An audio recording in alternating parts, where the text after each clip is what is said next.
Halo teman-teman, pada kesempatan kali ini saya akan membahas tentang klasifikasi penelitian berdasarkan contoh topik biogrowth. Jadi sedikit briefing saja mengenai biogrowth ini adalah perkuatan atau konsolidasi sampel tanah dengan menggunakan bakteri. Jadi bakteri itu akan menghasilkan kalsit melalui metabolismenya, yaitu melalui hidrolisis urea. Nah, sehingga kalsit itu akan mengkonsolidasi atau ibaratnya sebagai material pengikat antar butir di tanah ya. Nah, kemudian outline-nya adalah seperti ini. Jadi klasifikasi penelitian itu didasarkan pada manfaat penelitian, tujuannya, dimensi waktu, dan juga teknik pengumpulan data. Jadi yang pertama, manfaat penelitian itu ada dua, yaitu penelitian murni yang pertama ini, dan juga penelitian terapan. Jadi yang pertama, penelitian murni, itu saya ambil contoh dari penelitian Gotaman, DKK tahun 2019. Kenapa dia tergolong penelitian murni? Karena penelitian dia masih diawali dalam skala laboratorium, sehingga variabel-variabel penelitiannya masih sedikit dan bisa dikembangkan lebih lanjut, seperti injeksi bakteri, media sementasi, dan juga dimensi dan geometri sampel ini. Nah, kemudian yang kedua adalah penelitian terapan atau applied research. Jadi saya gunakan contoh dari penelitian disertasi Van Passen tahun 2009, yaitu dia menggunakan sampel sebesar ini. Jadi ukuran sampelnya sudah sesuai dengan pilot scale dan diharapkan bisa untuk diterapkan di lapangan atau field scale. Ya, jadi dia memiliki tingkat kesiapan teknologi yang tinggi untuk diterapkan. Oleh karena itu, dia tergolong penelitian terapan. Kemudian yang kedua, berdasarkan tujuan penelitian itu ada tiga. Jadi yang pertama ada penelitian eksploratif. Nah, saya ambil contoh dari penelitian Gotaman yang tadi. Kenapa dia tergolong penelitian eksploratif? Karena dia memiliki nilai keterbaruan atau novelty dari jenis bakterinya dan juga dari desain eksperimennya. Nah, kemudian dia juga menelusuri pengaruh injeksi bakteri dan media dari atas permukaan ini. Nah, terhadap pembentukan kalsit di dalam sampel ini. Jadi ada proses infiltrasi ke dalam. Nah, sehingga dia digolongkan penelitian eksploratif. Nah, yang kedua adalah penelitian deskriptif. Nah, saya ambil contoh dari penelitiannya Chow DKK tahun 2014.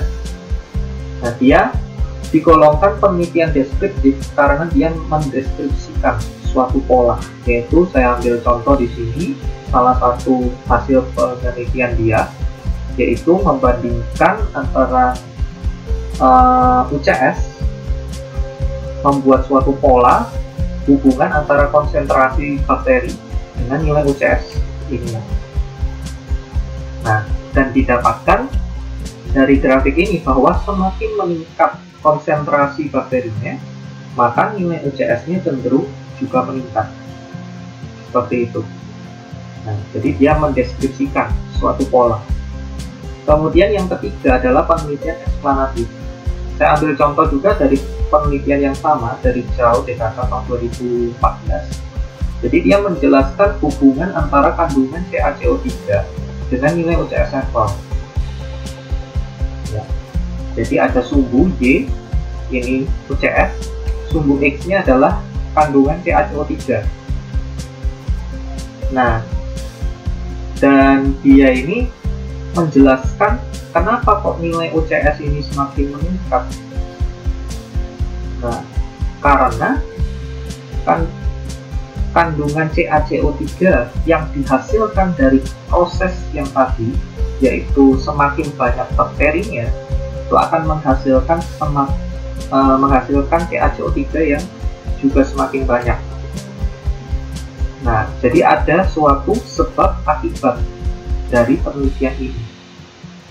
Ya, jadi dari grafik yang ini kita bisa tahu bahwa semakin tinggi kandungan bakterinya, itu semakin tinggi juga UCS-nya. Nah, Kemudian dia membahas kenapa kok semakin tinggi bakterinya itu, semakin tinggi UCS-nya. Oh, ternyata semakin tinggi konsentrasi bakterinya, semakin banyak kandungan CaCO3-nya, sehingga dia membuat grafik ini lagi. Semakin banyak kandungan CaCO3 yang dihasilkan, maka semakin tinggi nilai UCS-nya. Seperti itu. Jadi ada hubungan sebab akibat, sehingga dia dikatakan penelitian eksplanatif. Kemudian berdasarkan dimensi waktu, jadi penelitian itu dibedakan menjadi dua, yaitu cross-sectional sama longitudinal. Nah, yang pertama, penelitian cross-sectional ini saya ambil dari penelitian yang sama juga dari CAL-DKK tahun 2014. Nah, kenapa dia termasuk cross-sectional? Karena pengambilan datanya itu dilakukan pada waktu yang sama, ya, dengan kecepatan pembebanan yang sama juga, yaitu 1,5% per menit, mengikuti standar ASTM ini. Ya. Oleh karena itu dia digolongkan sebagai penelitian cross-sectional, karena diuji pada waktu yang waktu tertentu, pada waktu tertentu, bukan dalam kurun waktu tertentu.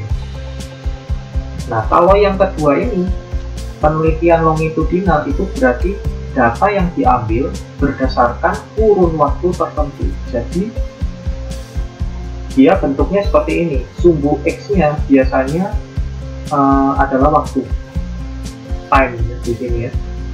Nah, jadi untuk menganalisis itu didasarkan pada hasil satu tren ini ya.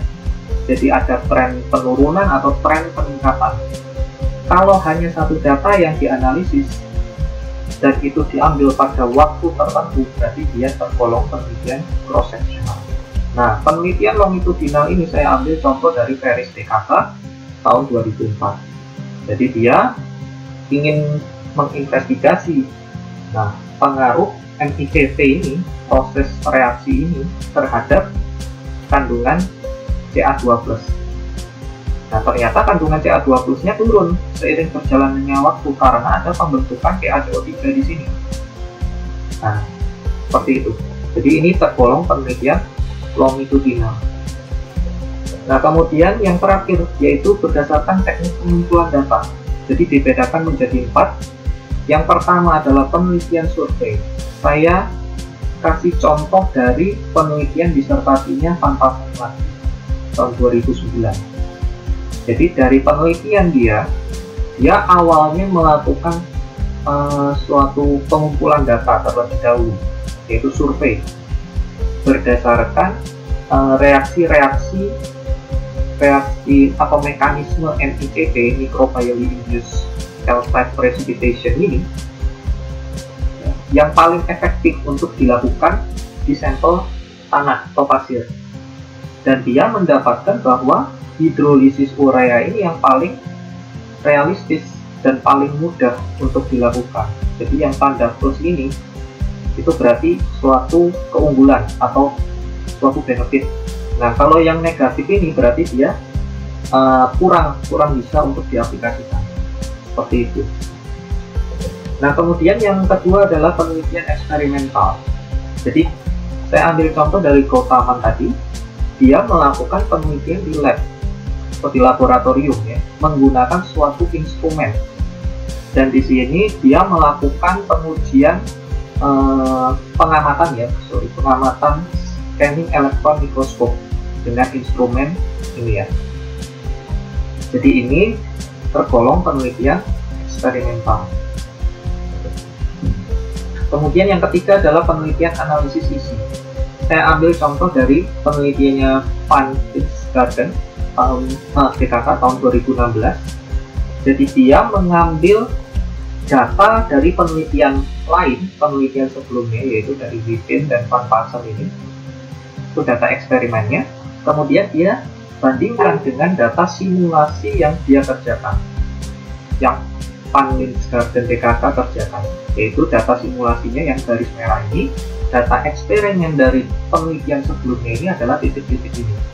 Nah, seperti itu. Jadi ini tergolong penelitian analisis isi karena dia mengambil data dari penelitian sebelumnya. Kemudian yang terakhir adalah penelitian lapangan. Jadi ini merupakan penelitian dari Van Patten tahun 2011. Jadi penerapan dari yang penelitian disertasinya dia ke lapangan secara langsung. Seperti itu. Nah, ini adalah daftar pustaka atau referensi yang saya gunakan. Sekian yang bisa saya bagikan kepada teman-teman. Semoga dapat bermanfaat dan menginspirasi teman-teman sekalian. Terima kasih.